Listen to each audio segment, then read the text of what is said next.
I say that right? I Yeah. thought about that, and I was like, Yeah. okay, Bugary with me today. So I asked him before, and then of course I mess it up as soon as I dive in. But he's gonna go ahead and do a little introduction on him, and then we're gonna dive right into his messy, messy life. Yeah. Yeah. Thank you. Thank you for having me. Yeah. My name is Michael Bugary. I'm a former Division One and professional baseball player. I played for the University of California, Berkeley, and for the Boston Red Sox organization. I got hurt pretty early in my career, and I fell into drug addiction, opiates, painkillers, and as my addiction progressed, I was diagnosed with a brain tumor, slightly smaller than a tennis ball, and in my cerebellum, which is the back part of your brain here, and it took me some time. I went through some pretty challenging times, and it took me a little bit of time to recover through it. And now I share my story as a motivational speaker, and I have a book coming out. And so I try to help other people. It's called The Disease of Me because that was my life. It was always focused around me, and I found that helping other people actually helps me the most. It's very interesting you say that because I just did a podcast on addiction.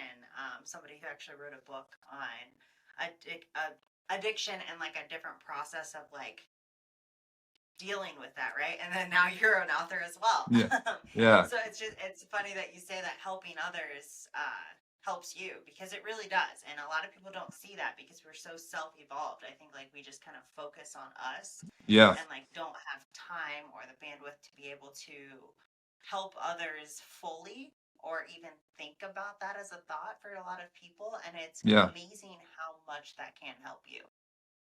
Yeah, no, I think too. And I was totally like this.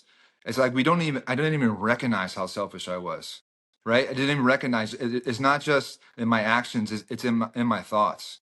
And once I really learned how to be really honest with myself and to accept me for me, what happened was then I could start to accept you for you and see the other things into people and then actually be open to them and learn to have that empathy and sympathy. But yeah, it's shocking to me. That's why I called it The Disease of Me, because it was really shocking to me, how the depths of my selfishness. Is that like the title of your book, or what's the title Yes. of your book? Yeah, What? that's the title of my book. Yeah, yeah. I'm trying to plug it, so. Perfect.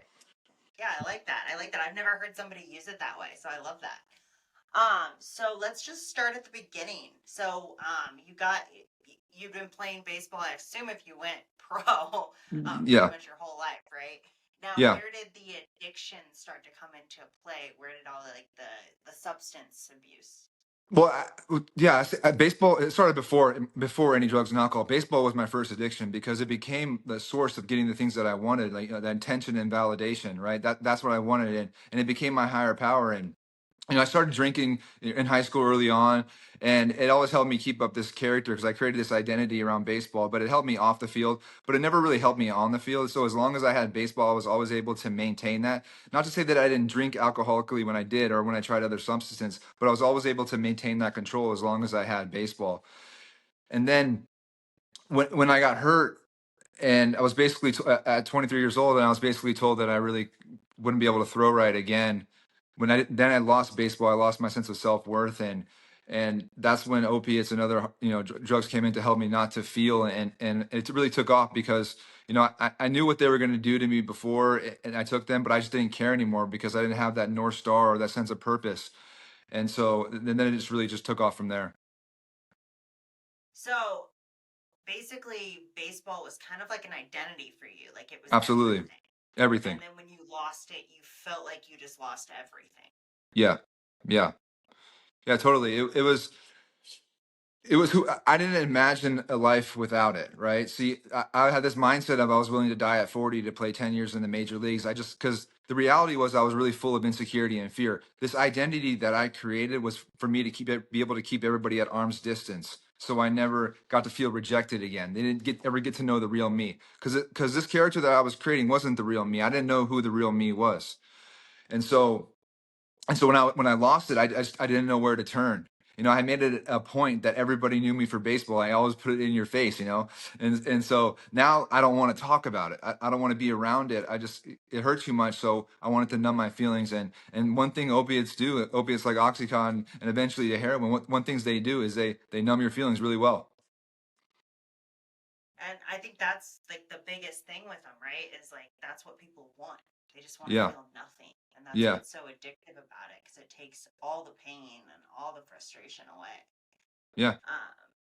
When, so when you got, what happened that you got hurt? Like, was it Yeah, so during baseball? I was pitching in spring training, and I threw a pitch and I felt my arm pop, and eventually I ended up having to get surgery, and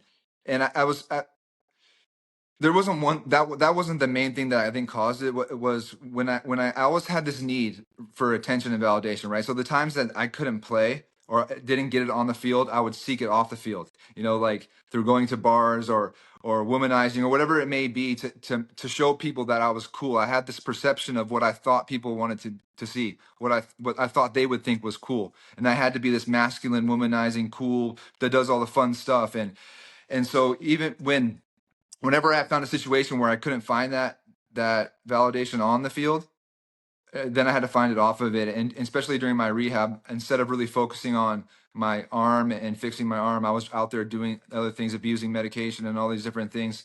And I think that had a detrimental effect on my recovery. Is there something from like your childhood or some root cause of like the insecurities and like the fear of not being the cool guy?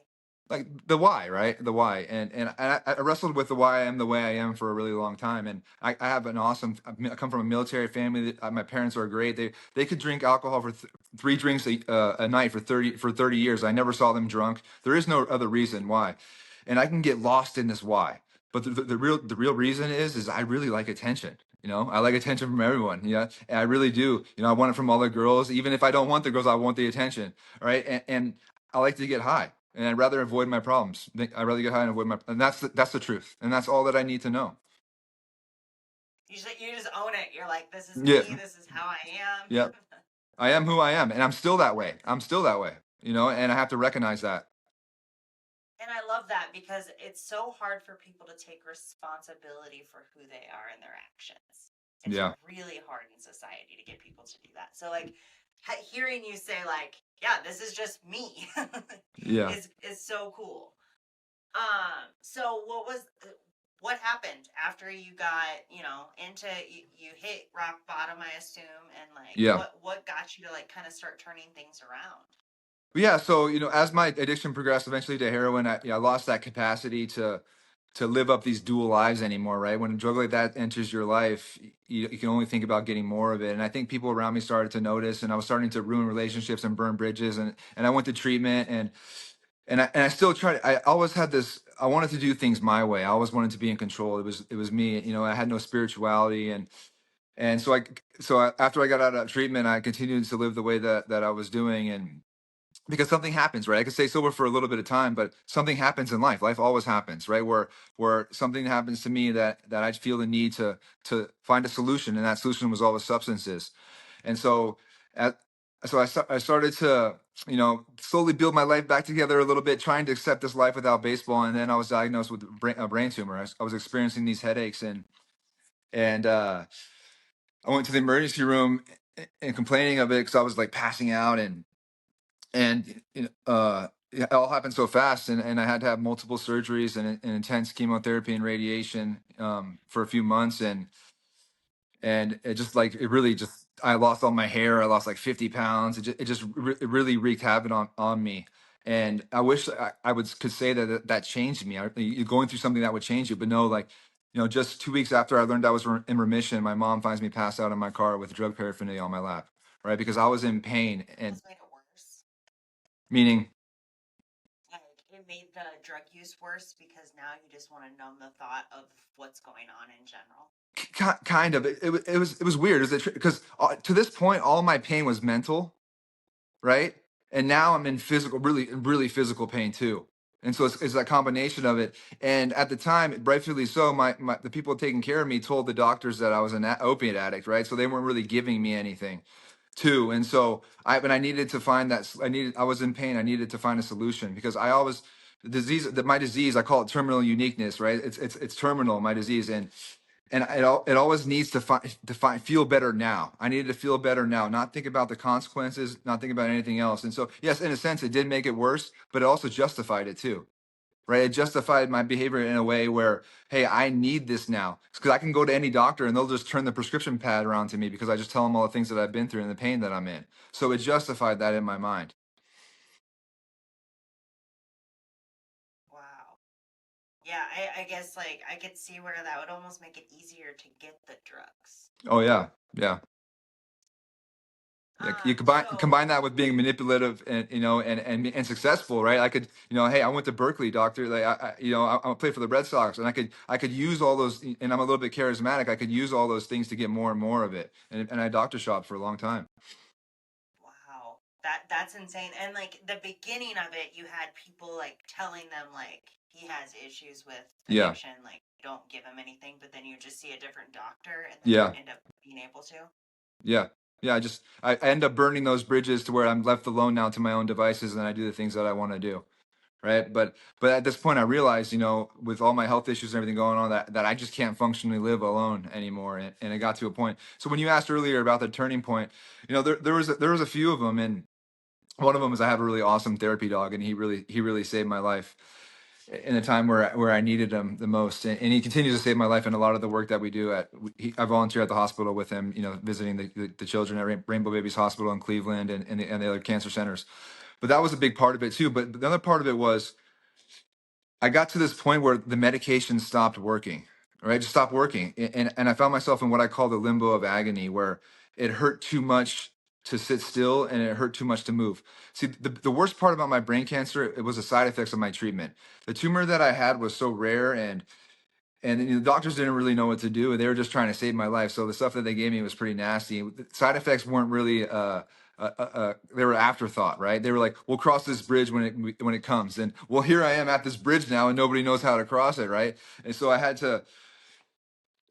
I was really frustrated not being able to find any answers, because he was hard pressed to find somebody that was 27 years old, a former pro athlete, that had the type of tumor that I had and the side effects. And there was no point of reference. I didn't have somebody to turn to say, hey, you went through this. What do I do? And I find it funny now because God had to make me really unique for me to realize that I'm not special. Right, which is the irony of it. But yeah, no, I struggled with it, and I got to a point where I either had to roll over and die, or do something different, and my ego was too big to do it myself. So I had to do something different. And so, yeah, so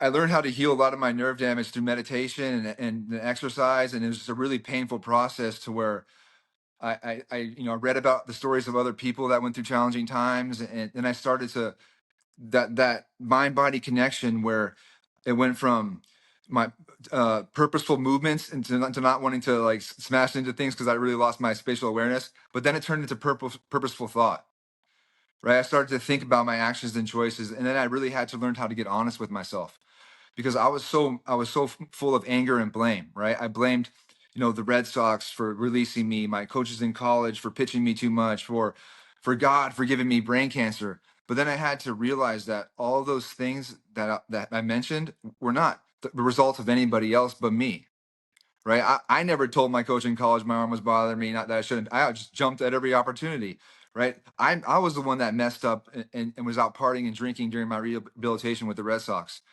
I was the one that chose to use human growth hormone and other anabolic steroids in my desperation to come back, that caused my tumor. All these things, these were my choices, and right. And when I was open to realizing that, then I could see that God has always been working in my life. I just chose never to see it. It kind of like opened your eyes completely, like, right? Like you were Yeah, just so closed in, and then yeah. it was just like, oh, here's my wake up call. And it's amazing how many people have found that, like, really kind of switch to that faith to get through Yeah, things. yeah, It's very, very common. And I think a lot of people miss, like, going, like, being, like, faith and, like, going to church and, like, joining specific churches and stuff are two totally different things. And totally you can, different. like, even if you're not going to church every day, you can have some type of faith that will help you in those types of times. And it's very cool to see people like that. It was just like awakening. Like you're almost like I just gave in and I finally like sat with what's in front of me. I surrendered. I surrendered. That's what I did. right? That surrender word was so hard for me because I'm this big tough guy, right? And I don't ever want to surrender. And you're right. And I don't go to church, and I don't have any sense of that. That's what kept me out, right? And especially in a alcohol recovery treatment, there's all this emphasis on God. And whenever I heard the word God, I heard your religion and your beliefs, and I shut down. And I had to physically have a spiritual experience. Like, it had to physically happen to me. It's hard to explain. It wasn't like some burning bush moment, but I had so many things happen to me in my life. People at the right time, and all these right different things. Like Lingo, my therapy dog, being born the same month as my brain tumor. There's so many, and he saved my life. And there's so many moments I can look back and go over and over and over again that this it had to be something. I couldn't do this. It's not possible for me to do this. Every time I'm in charge, I crash and burn. But there's just so many instances in my life where it has to be something greater than me, and I don't know what that is. Right? I'm just stuck between these two infinites, right? One above me and one below me, and I don't know what I'm doing, and I don't have to understand it. I don't have to understand God. I don't have to feel the need. I just have to have faith. Yeah, I mean, sometimes we just gotta like sit back and let them take the wheel, you know? Like, let's Yeah, see. yeah. I mean, I tell you what, it's been the biggest relief, like I don't have to worry about that stuff. It's such a pressure off me, you know what I mean? I don't have to be in control, whatever. Well, there's you can never be in control of everything. Yeah. It's a huge thing that like I talk about all the time because it's really helped me like just own like in general just all life. You know, you focus on what you can control and don't focus on what you can't. Like there's some things like politics is a good example. Like Yeah. we can vote, we can we can take stands on stuff, but like other than that, like there's not a whole lot you can do except for run for office. And I'm not doing that. So I'm not Yeah. gonna get my like I'm not gonna let it take over my entire world No. because I can't control it. But something I can control is my habits and the things that I do on a daily basis that shape the rest of my life. And being able to kind of sit back and let the things that are out of your control happen is such a weight off your shoulder. Oh man. Man. That goes back to acceptance, right? Right. And I have to accept, and acceptance doesn't mean approval, right? I don't have to like that I can't control it, right? I don't have to like that I can't do these things, but what I can control is the environment around me, right? I can, and that's really all that I can control. And I have to do that through my actions, and through attraction, not promotion. Right. It's about and that's living with gratitude, right? It's about the way that I get up, the way that I present myself. When I go speak, I make sure I'm prepared, and I have whatever that means, right? I can control by being present every day for my family. Those are the things that I can control. So, well, once you had the tumor, you did were they able to remove it? Yes. Yeah. I had two surgeries. They completely removed it. Yeah.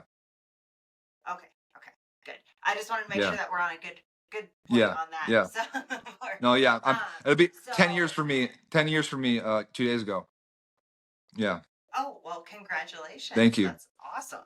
Thank you. Yeah. Um, so in that 10 years, so was it when they in the process of figuring out like what was going to happen next since everything was so rare? Where in this mix, or was it after the tumor was removed that like things kind of shifted? I was really numb during that period of time. I remember, one of my vivid memories is my mom. She had flown in from California, and she was sitting me in the hospital bed, and the doctor, he's speaking all his jargon I don't quite understand. He's talking about this and that, and he's writing percentages for my treatments, basically percentages on my chances to live. And I'm sitting there, kind of numb, I never once turned to think about what my mom must be going through. She had just put me through treatment and now brain cancer, and I never thought about her because I was focused on, hey, I'm gonna be all right. I'm gonna get through this because I'm gonna get some good drugs now, at least. And so my mindset, I didn't really at the time, I didn't have any spirituality. I wasn't praying to God. I was still mad at God. I wasn't thinking about this or that. I was just, I had a stick in my mouth, and I was just biting down, and just taking it. I didn't have any other thing to do. That's really what it was for a few years. It was like that. How long did you have the tumor before it was able to be removed? That's the question. We don't know. So I had this really specific type of headache, and I only other had that headache one other time when I was in college, and I got scans and I got it checked out. And so that tumor, because it was so big, it could either be in there my whole life or it had to happen rapidly, right? There's one of two ways. And because I know that it wasn't in me in college, just a couple years later, it was that big. So I know that it was probably from the steroids and human growth hormone, right? And then probably, smoking drugs on tinfoil probably didn't help either. Let's be real. But so it must have been in that time frame, and I wasn't really, taking care of doing my those things. And I didn't know at the time either that I had some family history with it that I avoided, as a child. So my type of tumor that I had was common in children, but very rare in adults. So Oh. so I had some children in my family in the past that had died from that type of tumor, and I didn't know that either. Okay, yeah. I mean, kind of that lack of awareness. Like, if you don't know, you just don't know. Like, I don't know Yeah, a lot of my family history yeah, either, so it's nothing you can prevent if you don't know about it. yeah. And Um, that I didn't care either, right? I didn't care to think about that. Hey, I'm taking this really dangerous substance. I should probably look into it a little bit before I do it, right? So well, and when you're young, especially if you got a lot of ego, which most yeah, men do, yeah, yeah. Thank you. Yeah, it's all about the self thought there, right? Like you're like, yeah, well, I just want to be big and strong, and yeah, I just want yeah, to, be this tough guy, and so that's what it plays into. It's more the reward versus risk, right? yeah, yeah. For me, it was about building my arm back, right? It was about my identity. It was about everything. It was desperation, right? It was the last resort for me. I thought I told myself I would never do it because of the stigma with baseball, right? But it was my last resort. I didn't have any other options. And when you were taking those, how long between the point of taking like the growth hormone and then finding out you had the tumor? A couple years, I think. A couple years. Yeah, probably like 3 years. Yeah, and I continue. How did you Go ahead. find the tumor? Sorry. How did you Yeah, find the no, I tumor? just I was experiencing these headaches, but that were just knocking me out, like, and I couldn't wake up. And I had a girlfriend at the time, and we were living together, and she thought I was back on drugs again, because I was nodding off. It was just really bizarre, and we got in a fight one day, and she dropped me off at the emergency room, and that's how I found out. Yeah, Wow. She probably felt yeah. real bad after that. Oh, I made her feel guilty after that. Yeah, yeah, played it yeah. played it to your love Yeah, more. yeah, yeah. I know. No, but I mean, she had every right to think that, though. Yeah, Yeah, I mean, looking back on it, you can see yeah, like why she would think yeah. that. Of course, yeah. At the time, though, I was pissed. Yeah, You're like, I'm not. yeah, Um, so, when you finally found out that it was a tumor and that was causing the headaches, how long did you have to live with it, and like like with the treatments and stuff like that? Because you said it was very rare, so like yeah, they didn't know exactly what to do. There's no comparison case. yeah. So how long did it take before they could remove it, or like how much did you have to deal with in the meantime?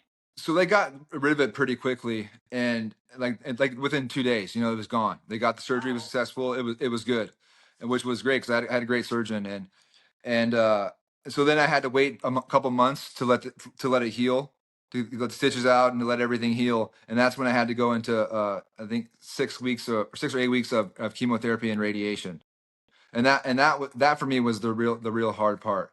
And then after that, I had to take MRIs, every month, and then every a couple of months, and then twice a year and once a year, and up until 5 years. Because at 5 years, that's the point when they feel like the chances are decreased significantly. That's going to come back.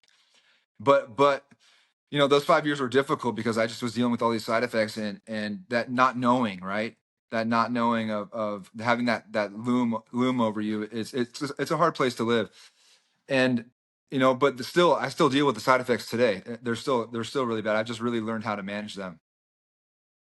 what kind of side effects do you have from it? So I had really bad. So the medulloblastoma is a central nervous brain tumor. So it's of the nervous system. So at first I just had all my nerves were damaged. So really bad peripheral neuropathy on my nerve endings, just hypersensitivity, feeling like needles are stabbing me everywhere. And then also numbness too, which is that I had no spatial awareness. Like I would stub my toe, it'd be the worst thing ever. And so, like I said, through meditation, I slowly learned to heal a lot of that, and exercise and strength training. But like things like running or even lifting or whatever it may be. It's just really painful. But over time you get used to it. I still have constant headaches, and they're different than what they were. But basically everything that I do in my nervous system, my movement, I can feel it in my head. Right. So if I clench my fist, I can feel it in my head, by my toes. It's just buzzing through my body. It's a bizarre feeling. It's hard to explain, but you know what? But through the grace of God, though, I've been given like all my faculties still. Like I didn't lose a limb. Um I didn't lose my sight. I didn't lose my hearing. And you know what I mean? So like there's no poor me's, it's I run now all the time, and I do these things because I get to, right? And I'm stronger now physically, in better shape than I was ever when I played, because I get to, and I've learned to appreciate it so much more. Do you feel like I mean, is there a chance of ever going back to baseball at all, or is that kind Oh of? no, no, no. I mean, I c- I probably could have a few years ago if I wanted to, but no, I never see. I always thought baseball was like my identity, right? Like my purpose, my destiny, right? But I was always trying to be somebody different, or that's so it couldn't be, right? Because there was times after I got hurt that I could have gone back and played as a hitter or a different position, and tried to start over new, but that would destroy the narrative, right? Because now when I got hurt, I can always say I was good enough, and some injury stopped me from doing it, right? So I don't have to go back and fail again, because if I failed, then that would be the real truth, right? And so it's like an addiction, right? So once I played at this level, I can't go back to this level having fun playing it, right? Once I use heroin, I'm not going to go use Vicodin again, right? Once I've done it this certain way, that's why it's an addiction, right? And so baseball, no longer, I don't see it as a love anymore. I see it as that. I'm in recovery from it as well. And I coached and trained for a lot of years, and I'm really good at that. Really good at training, but it's not good for me. It's not, right? Because I don't take care of myself when I'm in it, and it gets it. So I've learned that that I can help in other ways, and I do that through speaking. I talk to athletes, and speak with them and share my story. That can help them in so many other ways, and help myself in the process. Do you have like any stories of anyone specific that you've worked with that you've truly changed? I mean, not anyone specific. There's a lot, and I'm still in this process, right? This is all new to me. I'm just like, hey, I want to be a motivational speaker. What do you do, right? So I like to say I'm in my starving artist phase, but I speak a lot. I talk to a lot of people, and yeah, there's just so many examples of it. And one of the things that to athletes all the time, I do. But one of the main things that really moves me is when I go to visit the cancer center, and work with the children and my dog, and we talk to them, or when I'm with the adults, and I share my story with them, and they see me, and they see how I've recovered, and in their hardest moments we have this like heartfelt conversation, and it shows them, I think, that they can get through it, right? That they can, not only can they can thrive afterwards too, and it's such a hopeful message, and it just changes the way that I think, and I have so many moments like that, and it's real, and it's messy, right? But and it's awesome, and it's amazing. So I hope to I speak at cancer centers a lot, and all these other different places, and there's just so many people that have said that my story has helped them, but they don't realize that they're helping me just as much, if not more. It's such a great thing. So when what what got you into like writing the book, and like what's your book, like your book's about your story, Yeah, and what's the premise of all of that? yeah. So right. I thought, like, to be honest, I thought, like, to be a motivational speaker, I need a book, right? I need something to say, hey, this and that. All the other motivational speakers got it, right? So when you start something new, you look at the other people, right, that are doing a good job at it. So I thought that that'd be a way for me to get into it, and so I started. That was my motivation to do it. So I started doing it, and I was always told, we all hear it, right? Like, you got a good story, man. You should write a book, And how many people go through with doing it, right? And so I sat down and started to writing it, and as I was going through with it, what it turned into, I couldn't imagine, right? It was such a healing process of just going through all these things, and before I knew it, I got 350 pages, right? And I gotta do some editing work. I gotta shut some things down, right? Because it's all about my favorite subject, me, right? And so, yeah. So it's called The Disease of Me, and you know, I kind of got the idea where, I'll be careful about what I say because I don't see my addiction as a disease, right? Even though there's science and it's important, and I think some people need to. You've heard me, right? The why I am the way I keep it real simple, and I think that I'm the disease, I'm the problem, right? Because my bad behavior, my character defects, and all my addictive behavior began long before I had a drink or a drug, right? So I'm the problem. And so, because you can take drugs and alcohol out of my life, and I still have all these things, right? They're just symptoms. They make me worse. The drugs and alcohol. And so I explain it through my life in baseball, addiction, and cancer. So I call it like the triple crown of adversity, right? That's the only award that I ever won, right? Because if you're if everybody knows somebody that's either gone through sports, addiction, or cancer, right? We all do. And I've been through like the worst of all three. So I explain it in that way. And then I talk about the solution. The solution to my problem, living in the solution, is taking personal responsibility first, right? I have to take ownership. I have to take ownership of my past, not close the door on it, right? I have to see it and use it as a blueprint to help me do better in the future. And then the second thing I have to do is I have to manage my pain, right? Because when I'm in pain, physical or mental pain, whatever it may be, I only think about myself. Like I only think about me when I'm in pain. I don't think about any. So I have to learn to manage my pain, however that looks, and it looks different for everybody. But that's what I have to do. And the last thing that I have to do is I have to work on my relationships. My, Obviously, the relationship with myself is personal responsibility, but the relationship I have with God and the relationship I have with other people, right? I have to be connected to a power greater than myself, right? I can't be in charge of this, right. It's like I used to make the joke. It's like the Titanic, when I'm in charge, right? It's big and beautiful at first, but then about 4 days, you're like I'm going down fantastically, and everybody else around me is, because that's the real victim in my story is everybody around me, my family, all the people that I hurt, right? All the people that my selfishness is, the sleepless nights for my family, the time that I stole. I wasn't a big I didn't go to prison or jail. I didn't steal a lot of things from stores and stuff like that. But I stole so much time and hope and trust from my family.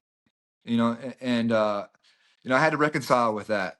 And you do in the friends and the relationships that I burned. But when I learned to work on those relationships and be honest, and then I can have gratitude. Right? When I have gratitude, I have a change of perspective, and the way that I view the world, the lens changes.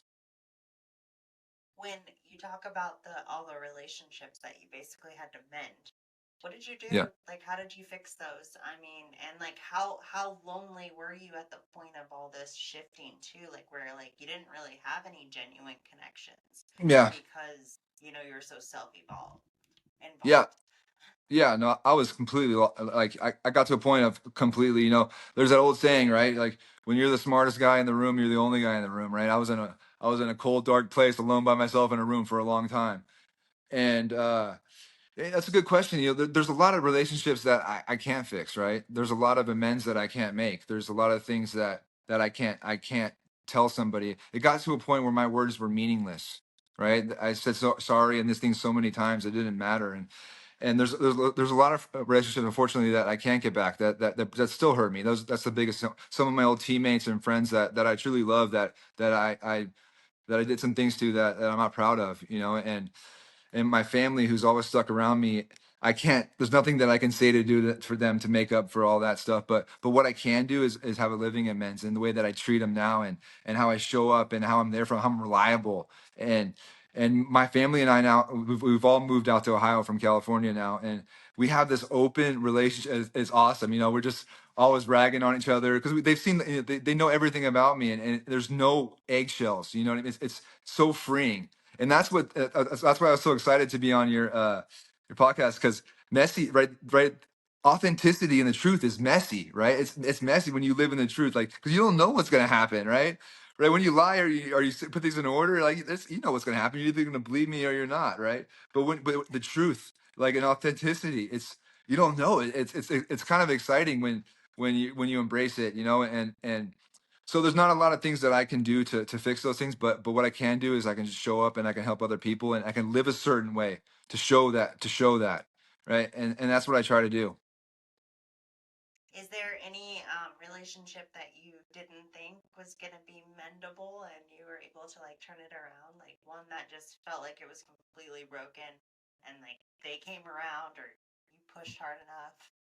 Well, yeah, there's one, with my dad, there was a point in time, and he, after my brain cancer and stuff, and he let me move in back with him. My mom had moved out to work on the East Coast, and so it was me and him for a while, and I was so focused on myself and trying to heal my pain. And I think there's a point where my dad said that I would be the last person that he would call to take care of him, as he got older. And that always stuck with me, and that hurt. And but I know now that I've changed that, right? And I changed that. I maybe not the first, maybe not the first, but I'm definitely up there, and I know that he can rely on me today, for whatever that may be.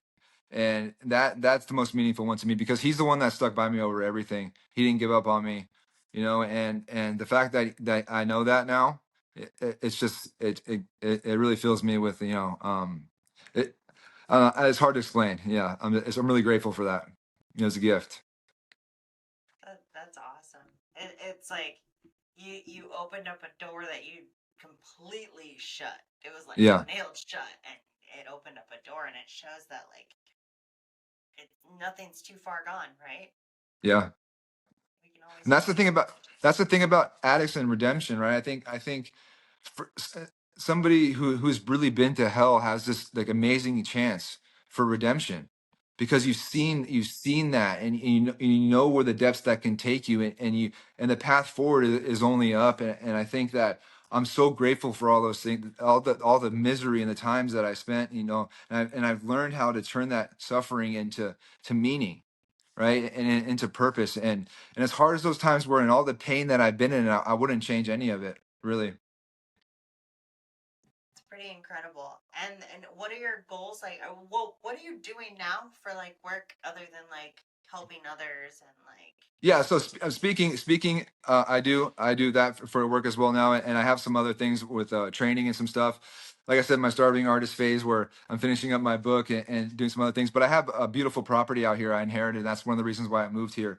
So I do maple syrup out here. I have a sawmill. I have tractors. I have all this stuff. I'm this California boy now. Now I'm in this farm with my dogs, and I'm trying to figure all those things out. So my goal would be to speak a certain times throughout the year, to travel if I have to, and then to make enough to spend time on this property. And I don't there's so much I can do out here. It's beautiful. It's a nature preserve. My grandfather built it. Never let anybody hunt on it or cut down trees. It's a beautiful forest, and I don't know what I'm gonna do. Maybe the dog refuge or something out here.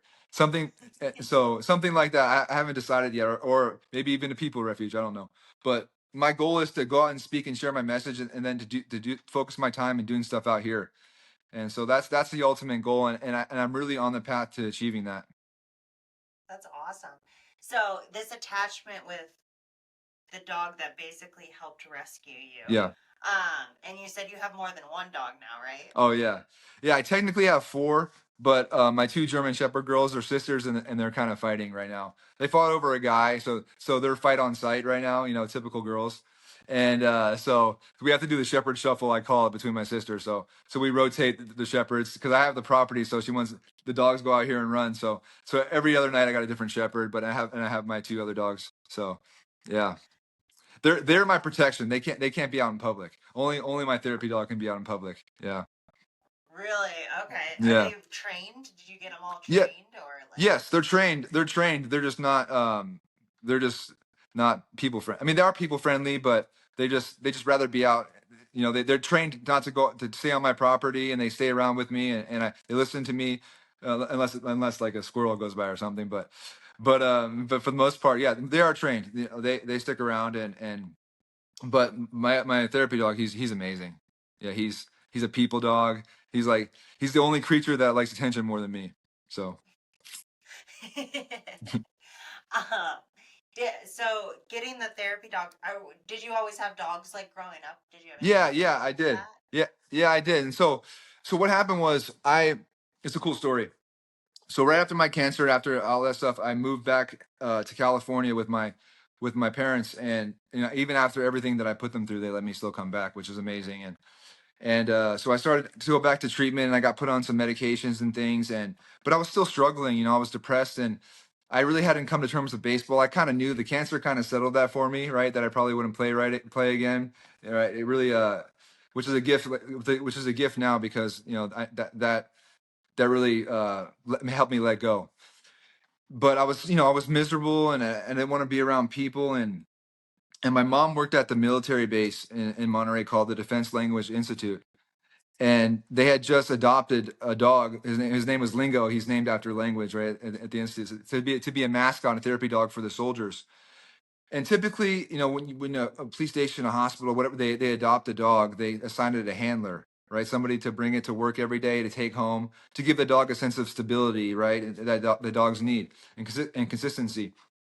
But Lingo didn't have that. He was staying at the base with the soldiers, and some of the employees would take him home on the weekends, but there was be weekends where he would stay on the base. And if you get soldiers in rotation that don't like dogs, he's gonna spend a lot of time in a cage, and that's just how it was. And it was kind of taking its toll on him. And my mom, who was one of the big wigs there at the time, she saw this and knew that she had a son at home that was hurting, and so she kind of, maybe we can help each other. So she brought him home one weekend, and we bonded immediately. Like he was like the first good thing to happen to me in so long, right? I had all these bad things happen to me over and over again, and I felt like the world abandoned me, right? And he was this like creature who didn't care about any of that, right? He just wanted to be with me. I mean, he wanted treats too, obviously, but he just wanted he wanted to be with me. And the first time I took him out to the park, and I share this a lot, is I got some exercise and some air, and I was present for the first time. I felt better. I wasn't worried about the past or caught up in the future. I was present, right? And being present, being in the moment, is a place where I heal. Where I'm not worried about all these other things. And eventually, in order to keep him, I had to work on myself, right? And that's how I started doing those things that I was talking about earlier. And then slowly, right, I became his handler. And then when he was ready to officially retire, I promised that I would continue his work as a therapy dog to help others in the way that he helped me. And that's when we got involved at the hospital down here in Cleveland when we moved. And he's a celebrity down there. He's going to be like the cover model for the calendar this year. And I get now it's how I work on my attention issues, right? Because when we go to the hospital, nobody ever remembers me, right? I'm the guy with the leash, right? And so, you got 10 nurses petting him, and everybody's rubbing on him. I'm standing there like this with my arms crossed, and right, we're walking in the hallways, and some girls go, "He's so handsome," and I'm like, "Yeah, well, my dog's cute too, you know."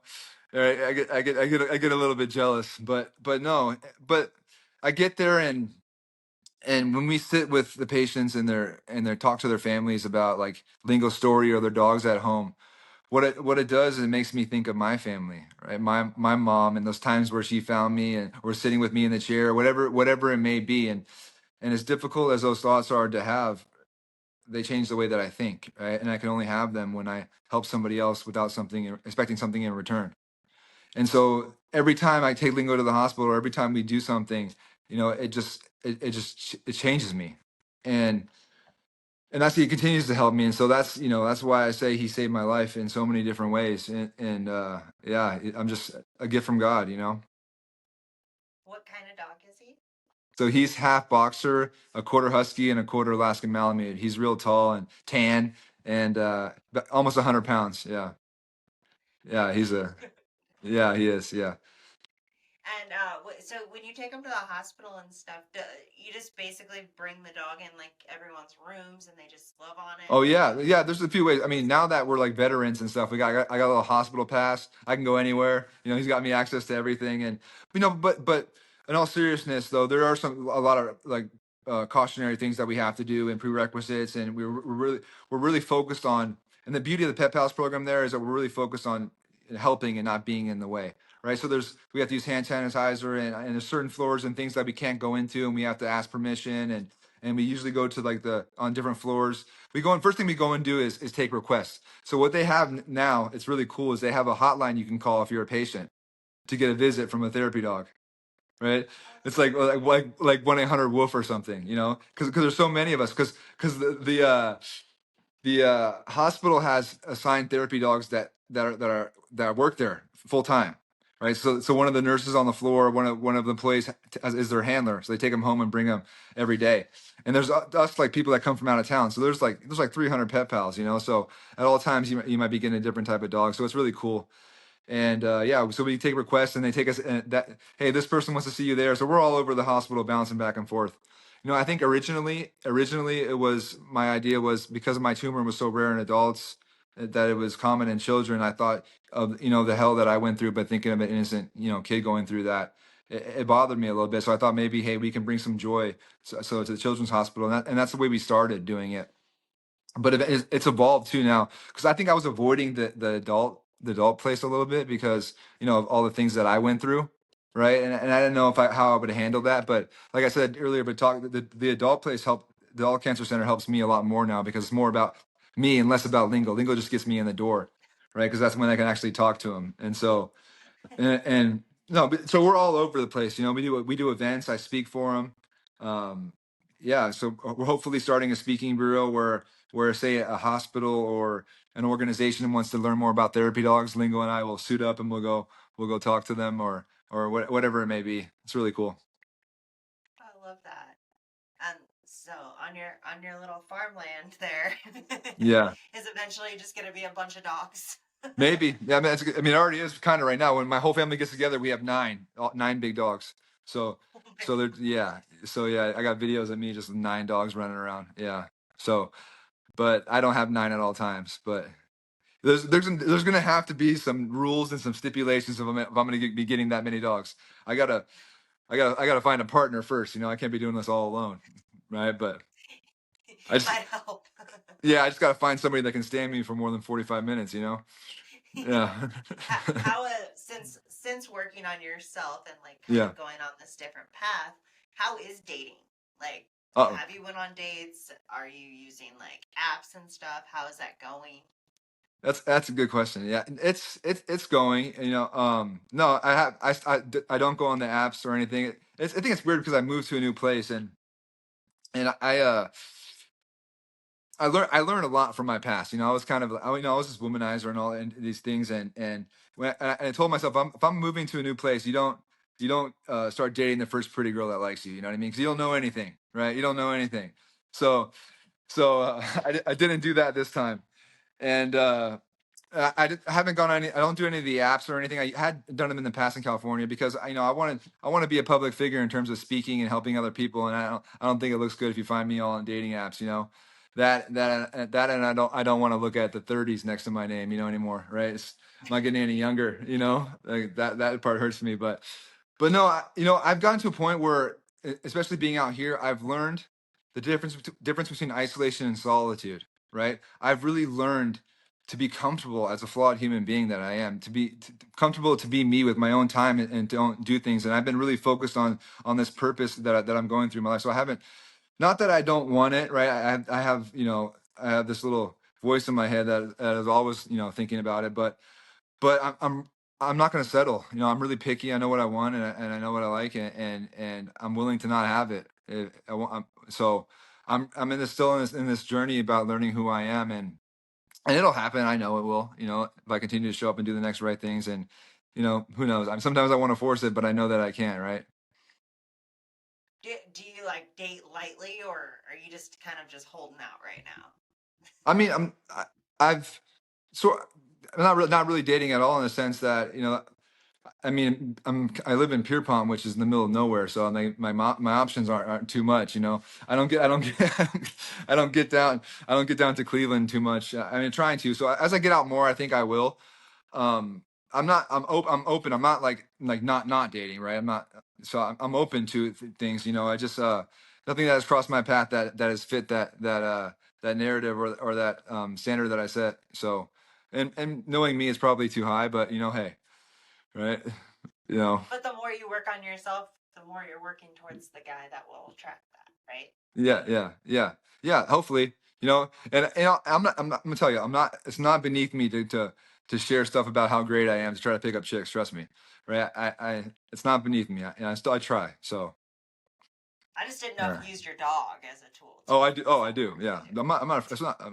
It's not beneath me. No. Shameless.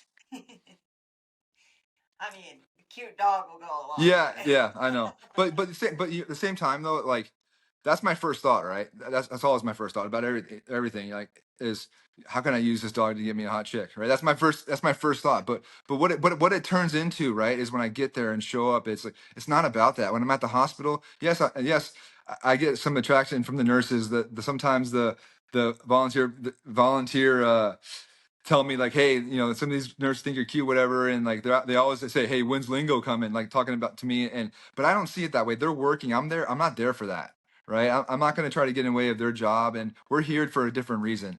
Like, sure, I think about those things, or sure, but it's bigger than that, right? It's bigger than my me. I always focus on me and my immediate desires, right?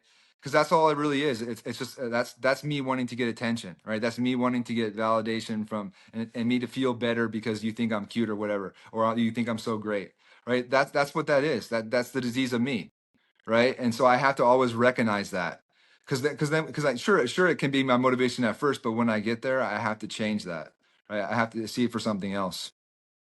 And that's probably like do you have that battle in your head where you're Oh like yeah, having these oh yeah, thoughts and then you're like, oh stop it. yeah, yeah. Oh yeah, all the time. Yeah, that's my life. You know what I mean? It's like back and forth.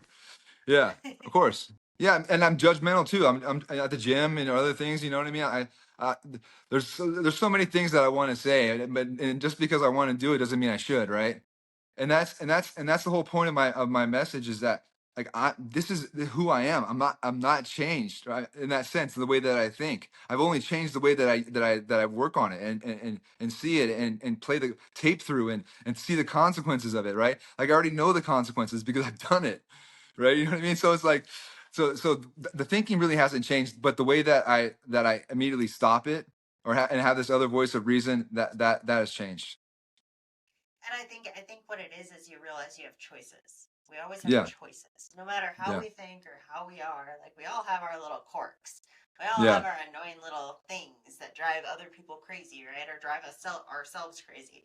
But we always have a choice on how we react in situations or how we yeah.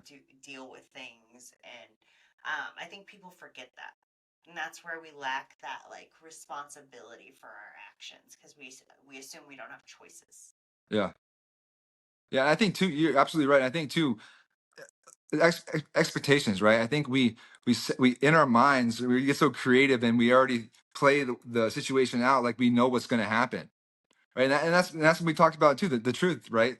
We don't know what's going to happen when we be ourselves. And we're messy and we're out in the open and we just put ourselves out there, right? How often you realize that, and I'm sure you have talking to people is that you don't realize how much people are afraid to really just be true and be honest and how scary that is to go through that because we always like that. I think we have that inherent protection, right? We want to protect ourselves, and so I have to sometimes like realize, hey, Michael, like you're a lot more open than a lot of these people, like you have to really like have sympathize with them in a sense where you can't expect them to do these things or be like this because they haven't gone what you've gone through, right? It startles me sometimes because I say them some things and they look at me like, "Did you just say that?" I'm like, "Yeah." Like it's not a surprise to me, then I have to take a step back and like maybe all right, maybe that was a little much, But hey, whatever. But I but started I like thought, half of my life being quiet, and now I'm outspoken to the point where I have to like, hang on, what's the vibe before I yeah. talk? But yeah, no, me too. I spent it quiet in a sense where I kept my inner self quiet, the real me, and I don't know if you do this too, but I find especially for me talking to girls and other people, I find it also fascinating to actually like have like go up and talk to them and have these conversations because I don't a lot of it's alien to me because I never thought about you. I always just thought about me, right?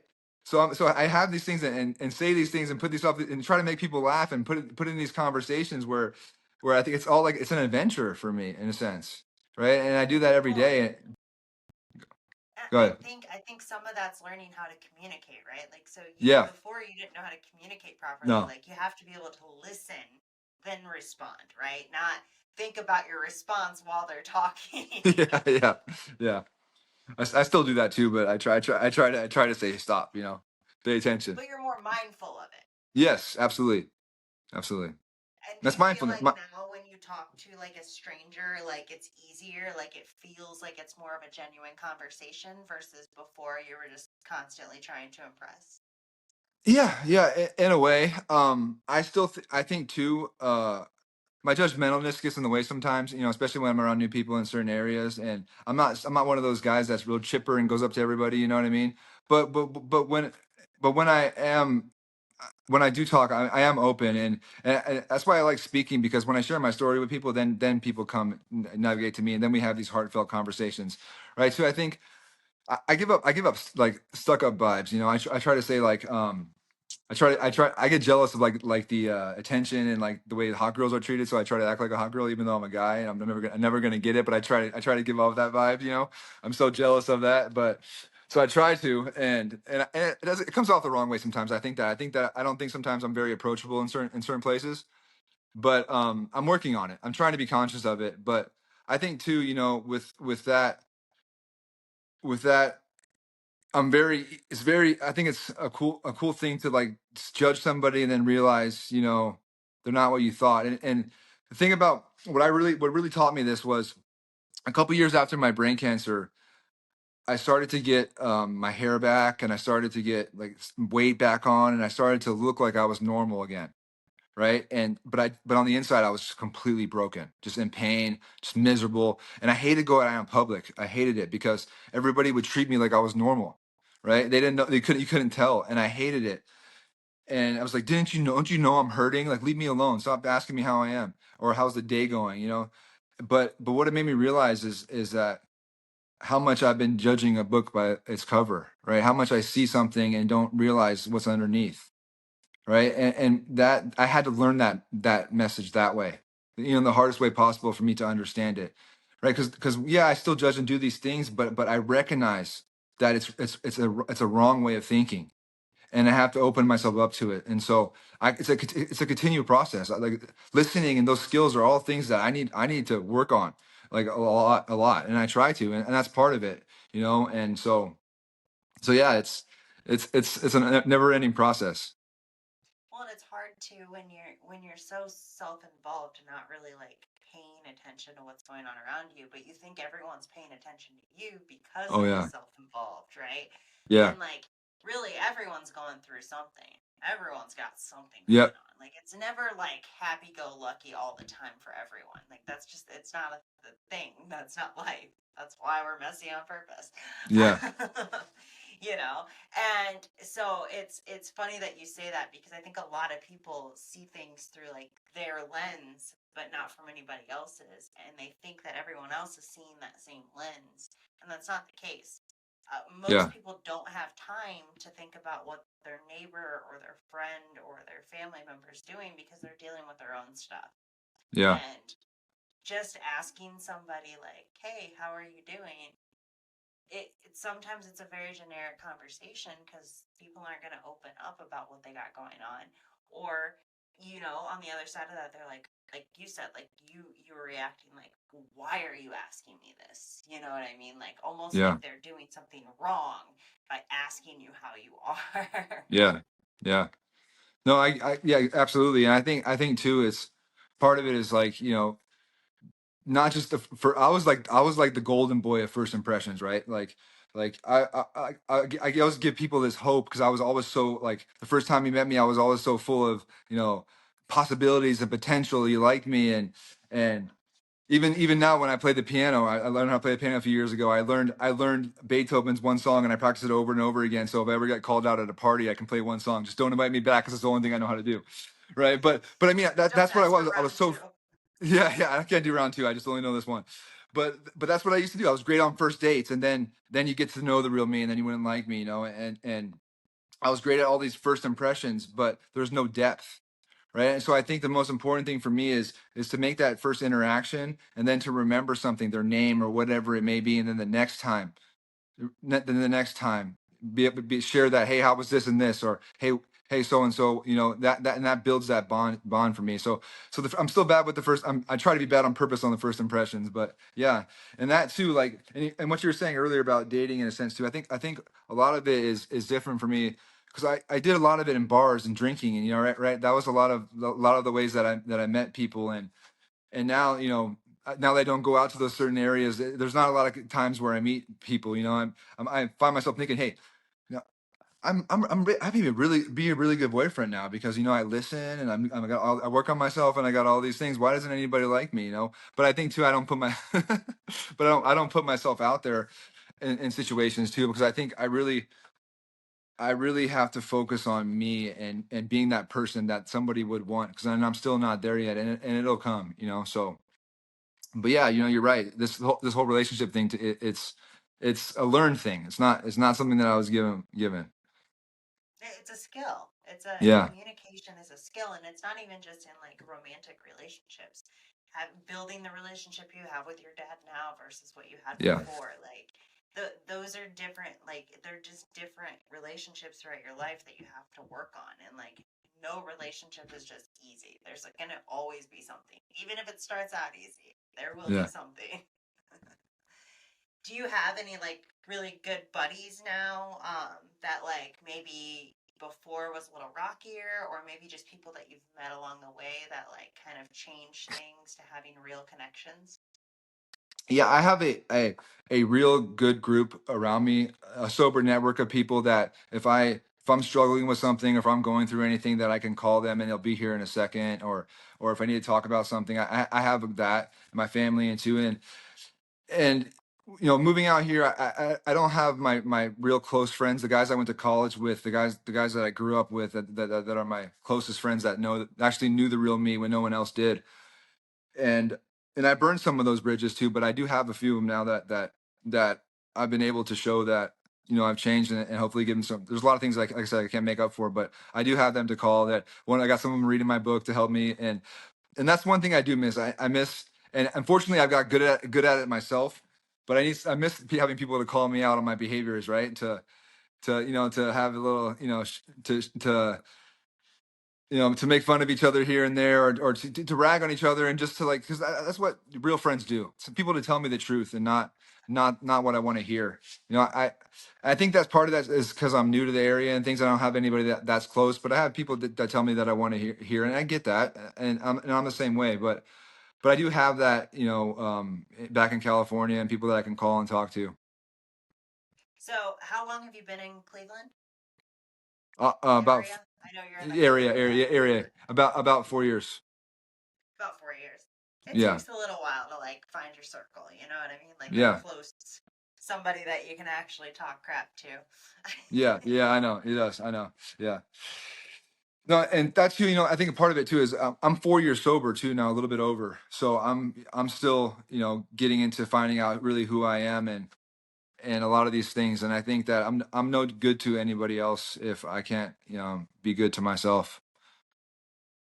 And so I don't know if it, I mean, I guess Ohio is kind of the Midwest, isn't it? Yeah, yeah, I think so. Yeah. Yeah. So I know, like, so I'm originally from Iowa, like an Okay. Iowa Illinois border, and it's like the drinking is like the only thing to do.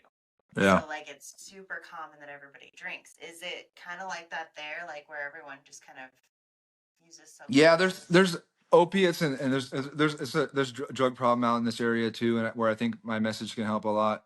But yeah, it's kind of like that. I mean, fortunately, there's Lake Erie, which is there, but and there's a lot of potential in this town. But yeah, it's kind of run down a little bit, in a sense where that drugs have kind of ruined some parts of the area. I mean, it's a great.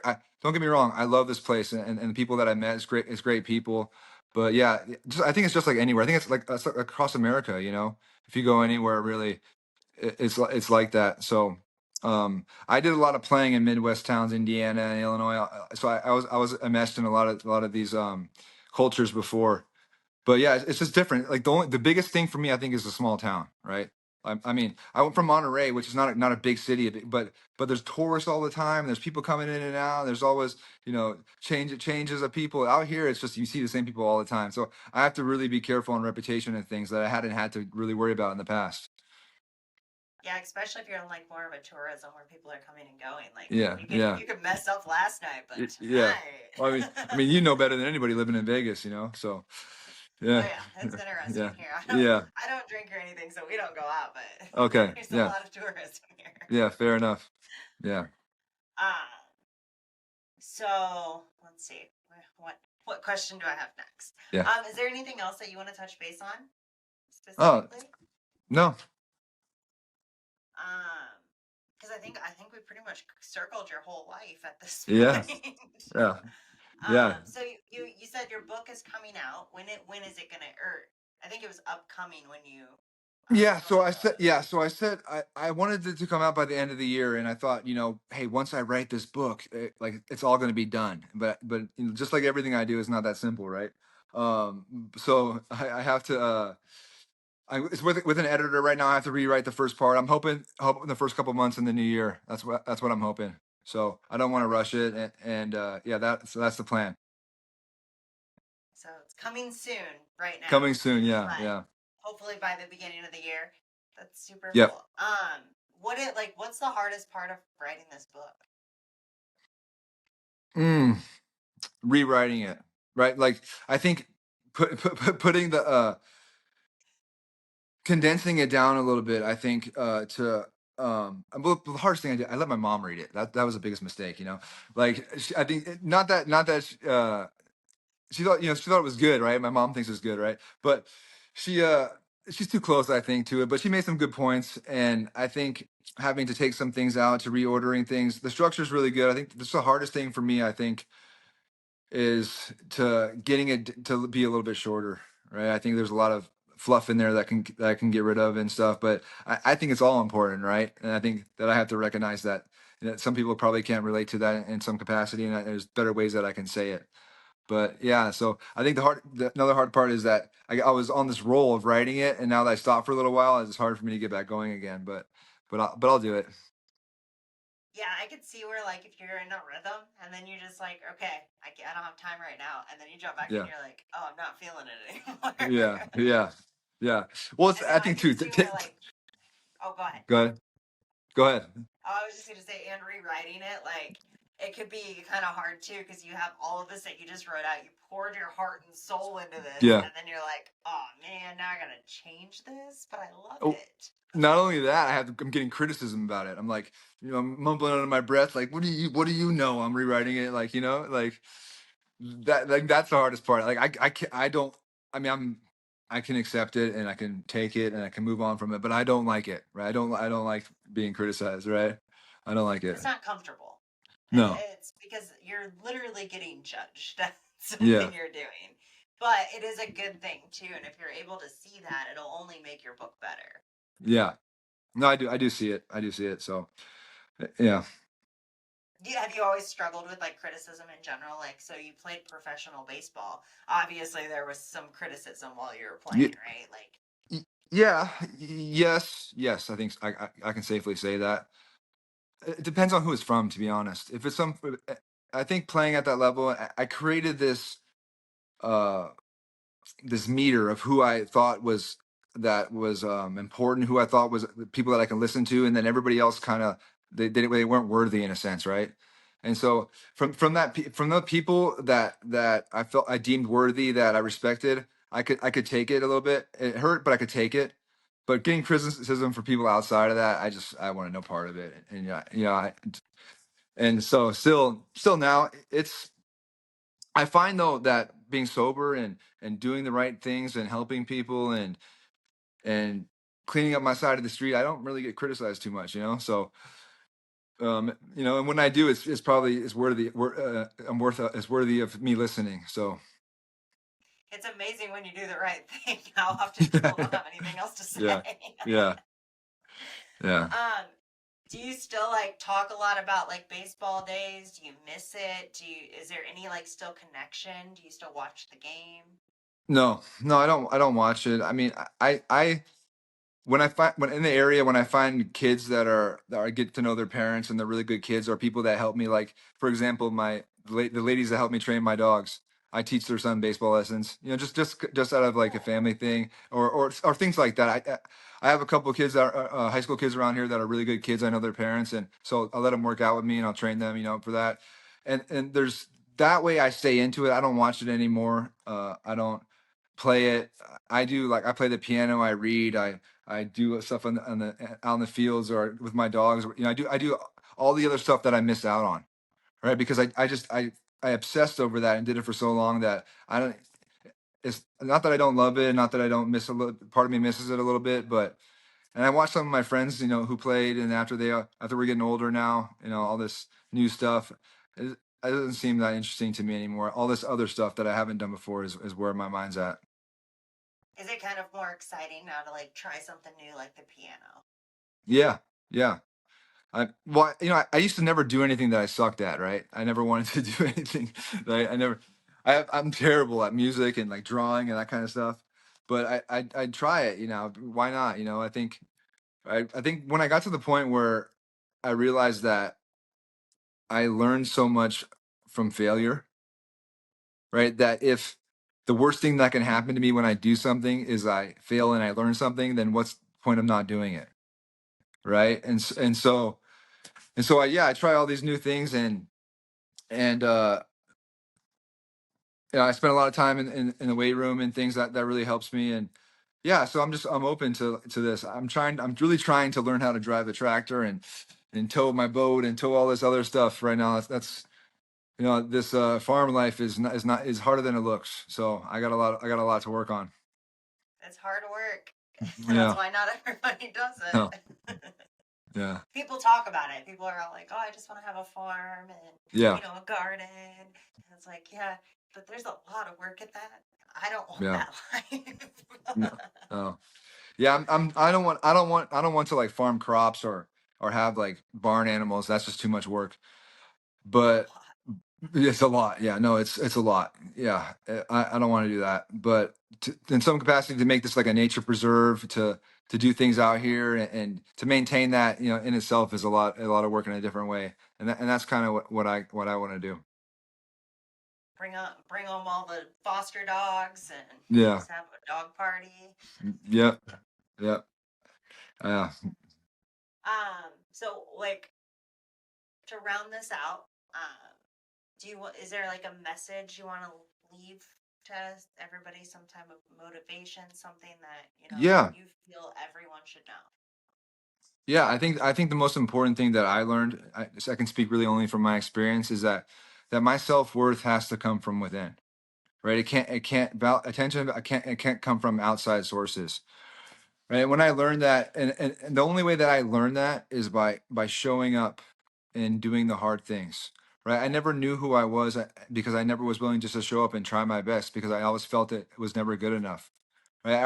I was so smart that I always knew the situation how it would end before it happened, so I would never put myself out there.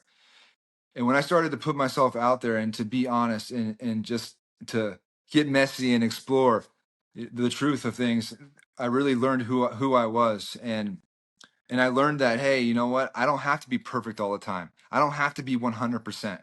I think there's this idea in our society, in a sense, where I always have to be 100% every day all the time.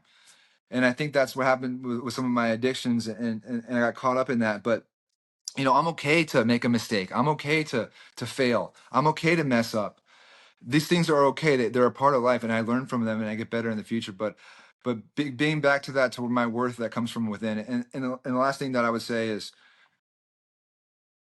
help somebody else. Right? Really, just to see. It's just if you're struggling, if you're going through a lot of other things right now, whatever happening in your life, if you feel like life's too hard, put yourself out there and help somebody else without any expectations, and see what happens to you. See what happens. I love that. It, it is surprising how much easier life feels when you sit in someone else's shoes and try to help them with something. Yeah, really. It just changes. It changes your perspective. It changes the way you think, and when you really see how relatable we really all are. Right? We have all these differences here and there. You think we do, but no. How much we are the same. Our pain is the same. It really is. It may be different on paper and in different capacities, but it's really the same. The way we feel, the way it really is. And when you find that relatability and you see that connection, right? I struggled for so long because I struggled alone. I didn't put myself out there that's why. I thought that I knew better, and I thought that I was terminally unique, right? I thought that I was special, and I was the only one dealing through these things. But when I realized that by putting myself out there and seeing that we all deal with this stuff, We're not that different, no matter our political beliefs, our religion, or whatever it may be. We're not that different, you know. And I think when you see that in the moment in the wild, then it changes you. 100%. Well, Michael, thank you so much for coming on here, telling your Yeah, story. I mean, I know you're an open book, but it's not always easy to tell your story, and it's appreciated when you do. And thank you. showing people that, it can be messy, but it doesn't have to be the end, right? No, And it can yeah, stay messy, and sometimes it never not messy, and that's a good thing. So I appreciate you telling your story, and I, even though it doesn't directly affect me, I appreciate you giving back and helping others too. That's absolutely amazing. Um, so, and thank I you. might even look into the whole bringing the dog to the hospital thing because I've never It- really thought about that, but my dog would love that. yeah, yeah. Well, if you have any questions about it, I could definitely lead you in the right places and just for your listeners, to anyone that my website is michaelbugary.com, MICHAELBUGARY. If you want to just listen to me speak or shoot me a message to talk, whatever it may be, I love conversing, and I always learn something from other people. I think that's too is that when you accept yourself for who you are, and you accept other people, then you can really learn from them too. And everybody has something to teach us and show us. And so hopefully that if you have any questions or I can connect, I would love to. I'll make sure to put your information too in the description so people can Okay, find you. great. All right. Until next time, guys. Bye.